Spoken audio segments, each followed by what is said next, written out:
ځکه دا کوم آیاتونه د سوره فجر چې ما ولوستل الله دې کې قسم خوړلی والفجر زما د قسمي په سبا باندې ولیال عشر زما د قسمي په دې لسو شپو باندې او د دې لسو شپو باره کې مفسرینو فرمایلی دي لکه عبدالله ابن عباس رضی الله تعالی عنه چې د دې نه دا لس شپې د ذوالحجې مراد دي او دا لس ورځې ځکه دې لسو ورځو کې څو عبادات کېږي یو په دې لسو ورځو کې فرضي عبادت دی او هغه فرضي عبادت څه دی د هغه څه نوم دی فرضي عبادت چې په دې لسو ورځو کې به ادا کېږي اوس لږه شیبه مخکې مې ته وویل حج هغه حج دی چې په دې لسو ورځو کې ادا کېږي دویم په دې لسو ورځو کې یو واجب عمل ادا کېږي واجب عمل هغه واجب عمل څه دی قرباني یې خوسېږئ بیدار اوسېږئ قرباني هغه په دې لسو ورځو کې کېږي دریم په دې لسو ورځو کې یو مسنون عمل کېږي چې هغه به نبی کریم صلی الله علیه وسلم هم هغه عمل کو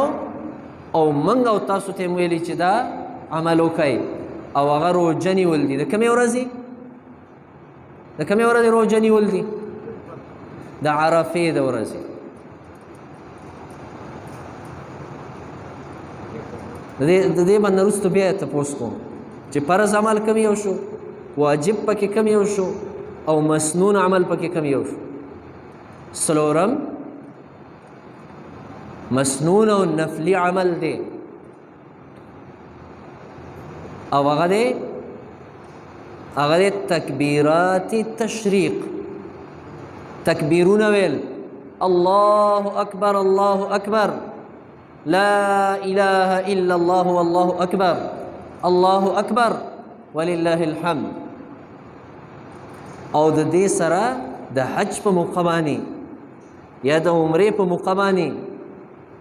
یو بل ذکر دی چې هغه ته د ټولو نه بهترین ذکر دی په حرم کې هغه ته څه وایي تلبیه لبیک اللهم لبیک لبیک لا شریک لك لبیک ان الحمد والنعمة لك لا شريك لك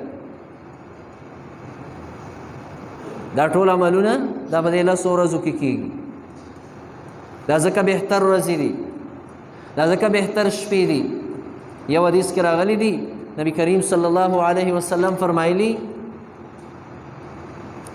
چې د کال په نورو ورځو کې عمل الله ته دومره محبوب او خوښ نه دی څومره چې ورته په دې ورځو کې محبوب او خوښ دی په دې ورځو کې دې لسو ورځو کې صحابه او بیا نبی کریم صلی الله علیه وسلم فرمایل یعدل صیام کل یوم منها بصیام سنة وقيام كل ليلة منها بقيام ليلة القدر په دې ورځو کې یو ورځ روژه نیول د هغې اجر دومره دی لکه یو کال روژو اجر چې څومره دی د یو کال روژو او په دې شپو کې د یو شپې عبادت چې دی الله ته ودرېدل هغه دومره دی لکه لیلة القدر د شپې چې څومره اجر دی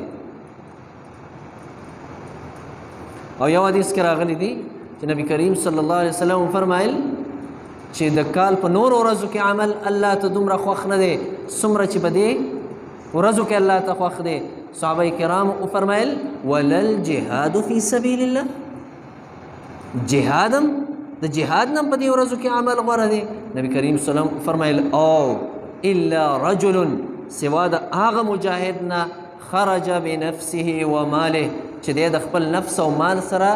جهاد ته تللی دی او دغه دواړه یې را واپس نه کړه بلکې دی شهید شو نو د ده اجر ته خو نشي رسېدی خو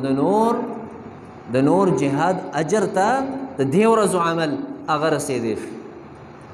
ځکه امام اوزاعي رحمت الله علیه چې کله دا ورځې به رالي نو دومره زیات عبادت پې کوه او ځان به دومره زیات ستړی که په دې کې په عبادت باندې چې بیا طاقت نور نه لره د عبادت کولو او امام اوزاعي رحمت الله علیه به دا فرمایل چې ما ته دا خبره را رسېدلې ده چې په دې ورځو کې عمل کول هغه داسې دي که غزوة فی سبیل الله لکه د الله په لاره کې غزا کول نو د غازی اجر ته د چا اجر هم نشي رسېدی د مجاهد د جهاد اجر ته د بل چا اجر نشي رسېدی که هر څومره مې یو سړی ځان زیات ستړی کړي ځکه حدیث کې راغلی دی جنت 100 درجې دي او 100 واړه الله د چا دپاره تیار کړي للمجاهد فی سبیل الله د هغه مجاهد دپاره چې دی د الله په لاره کې جهاد کوي نو دې ورځو کې عمل پکار دی او دغه اعمال په دې ورځو کې دي فرضي عمل پکې کم یو دی ډاډه وایه په دې ورځو کې واجب عمل کم یو دی قربانی په دې ورځو کې مسنون روزه د کومې ورځې ده د عرفې په دې ورځو کې مسنون اذکار هغه کم دي تکبیرات تشریق او التا مکه کې حرم شریف کې تلبیه دا اعمال او داسې نور عملونه هم پکې پکار دي روجیب کې نیول پکار دي د شپې عبادت پکې پکار دي تلاوت پکې زیات پکار دي اذکار پکې پکار دي او قربانی چې ده دا هم ورپکې پکار ده چې څوک د نصاب خاوني الله پاک دې زمونږ او ستاسو قربانۍ زمونږ او ستاسو حجونه